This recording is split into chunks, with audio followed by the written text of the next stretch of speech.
Most traders don't lose because they lack knowledge. They lose because they cannot control themselves.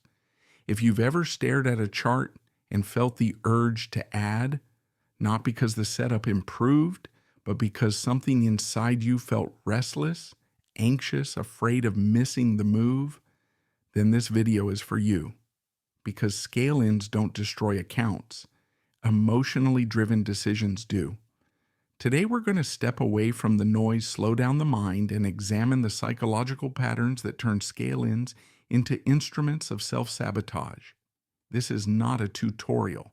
It is a confrontation, a mirror, a chance to see your own trading behavior with clarity instead of emotion. If you've ever added early, added to prove you were right, or added to recover a loss, you are about to understand why it happens, why it feels so irresistible, and how to break the cycle for good. Welcome to Mind Over Markets. Let's begin. There's a moment in every trader's journey when a position starts moving their way, and something inside them whispers, add more, push harder. This is your moment. And sometimes that voice is right. But far more often that whisper leads them into the oldest trap in the game, scaling in not from strength, but from emotion. Today, we're going to talk about one of the most misunderstood techniques in trading, a technique that can multiply your profits or destroy your account, not because of the strategy itself, but because of the psychology behind the person using it. This is scale-in without self-sabotage. And before we begin, I want you to slow down, take a breath, and get honest with yourself. Because this video isn't about indicators, it's not about patterns or perfect entries. It's about the truth most traders avoid. You don't lose money because you scale in.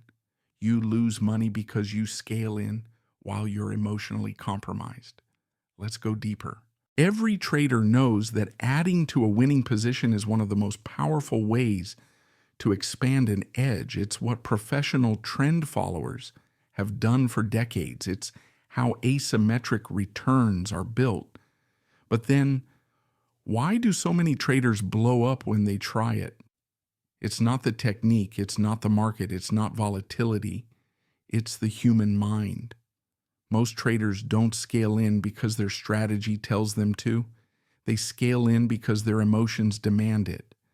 The fear of missing out, the urge to be right, the panic of seeing a small win and wanting to force it into a big one, the desire to make back what you lost yesterday, and the quiet, dangerous voice inside that says, add more, just one more. You deserve this. If you've ever felt that voice, you already know how quickly it can turn a good trade into a disaster. Today, we're not just talking about how to scale in. We're talking about how to scale in without becoming your own worst enemy. I want you to remember the last time you added to a trade, not because the chart told you to, but because something inside you felt uncomfortable. Maybe the market was moving fast. Maybe you felt like you were being left behind. Maybe the trade looked too good to miss out on. So you added. Not from logic, but from emotion. And in that moment, you weren't trading. You were trying to escape a feeling. Most traders scale in too early because they're trying to escape the anxiety of waiting. The limbic system hates uncertainty, so it pushes you to act. Do something, it says. Take control. And your hand moves before your rational mind catches up. But here's the truth. Every premature scale-in is a moment of emotional relief disguised as a trading decision. If you've done it, I want you to acknowledge this now. You weren't scaling in. You were self-soothing. And that kind of decision always comes with a price. The solution begins with something simple. A pause. Before adding to a position, ask yourself, is this coming from clarity or from emotion? Then force a 30-second delay, a real painful, intentional pause. Because emotions hate space. They cannot survive silence. Give your mind that silence and you cut emotional scaling at the root. There's a specific type of scale in that destroys more accounts than any other. It doesn't come from fear. It comes from ego. You take a position. The market moves against you. It stings, not just financially, but psychologically. You start thinking this is temporary. It's just a pullback. It has to come back. And then the deadliest thought of all, I'll add more. I'll show the market I'm right. And right there, in that moment, you stop being a trader and you become a gambler with a vendetta. We've all been there. The ego hates being wrong. It hates accepting uncertainty. It hates acknowledging it misread the market. So it convinces you to add more. The deeper truth is this: scaling into a losing trade is not a strategy. It's a defense mechanism. It protects your identity by sacrificing your account. This is cognitive dissonance. The mind feels the pain of being wrong, so it adds size hoping to erase that pain. But the market doesn't care about your identity. It doesn't reward stubbornness. It punishes it. The antidote is harsh but necessary. Before you add to a trade, ask yourself a question most traders never ask. What evidence exists that I am wrong here? Not evidence that you're right, evidence that you're wrong. Professionals seek disconfirming evidence. Amateurs seek confirmation. And that difference is often the difference between survival and destruction.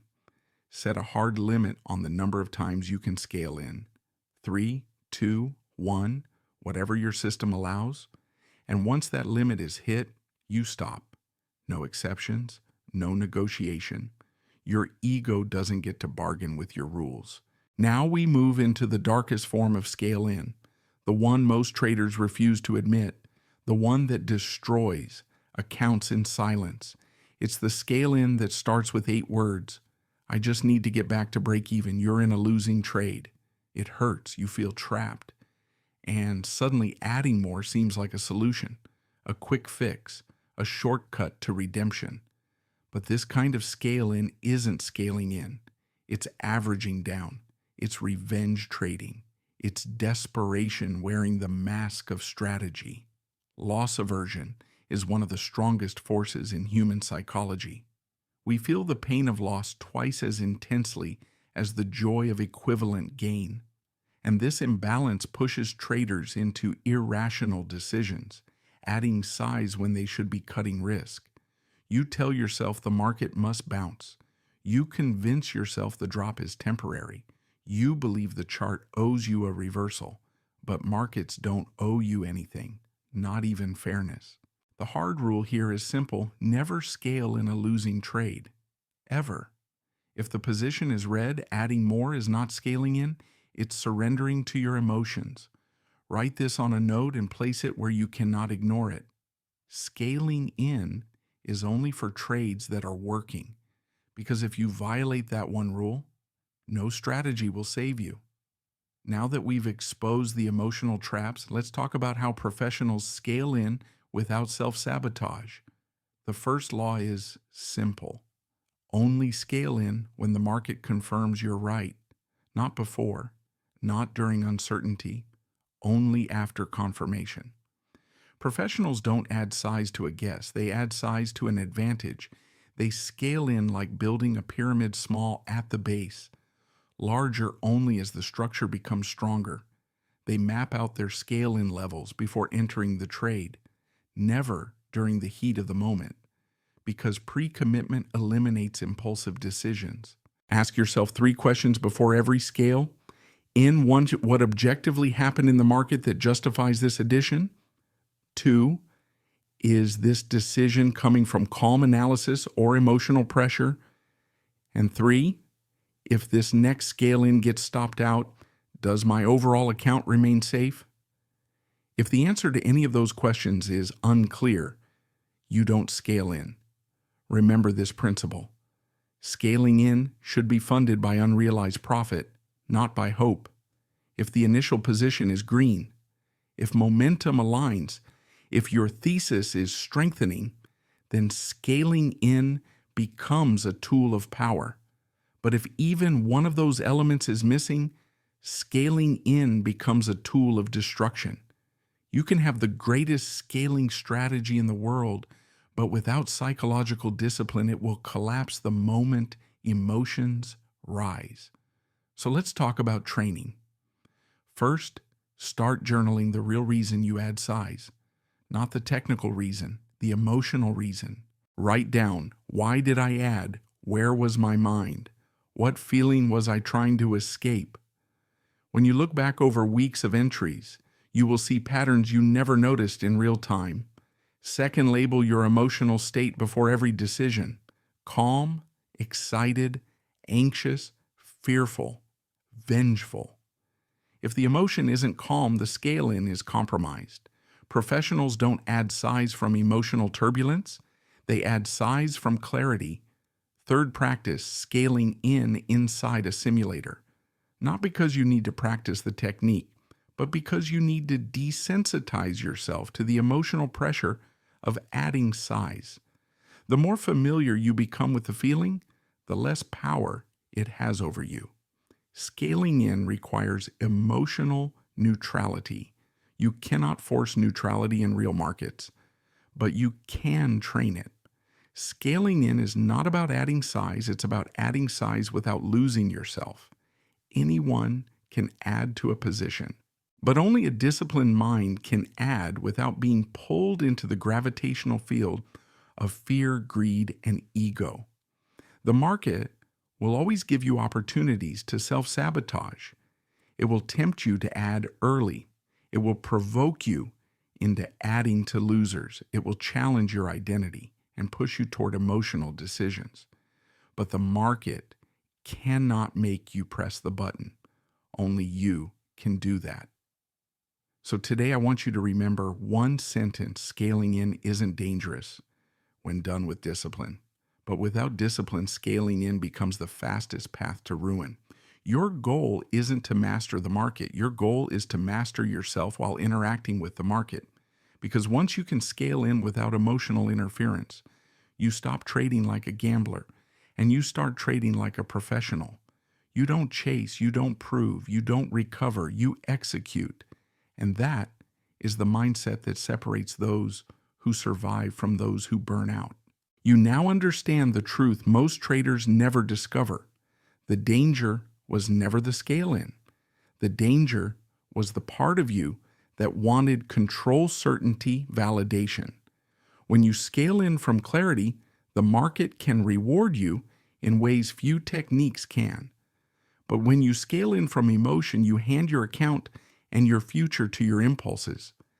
Every trade you take from this moment forward is an opportunity to practice discipline, to observe yourself, to act with intention instead of instinct.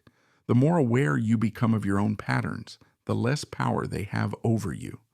So carry this with you. Scaling in is not about adding size. It's about adding size only when your mind is stable, your logic is clean, and your emotions are silent. Master that. And you won't just scale in better. You'll trade better. You'll think better.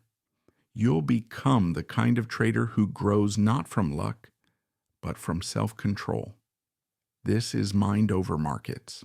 If today's message brought you clarity, share it with someone who needs to hear it. And join me again as we continue exploring the psychology behind every decision you make in the markets and in yourself. Until next time, trade with discipline. Trade with awareness. And always remember, your mind is your edge. Mind.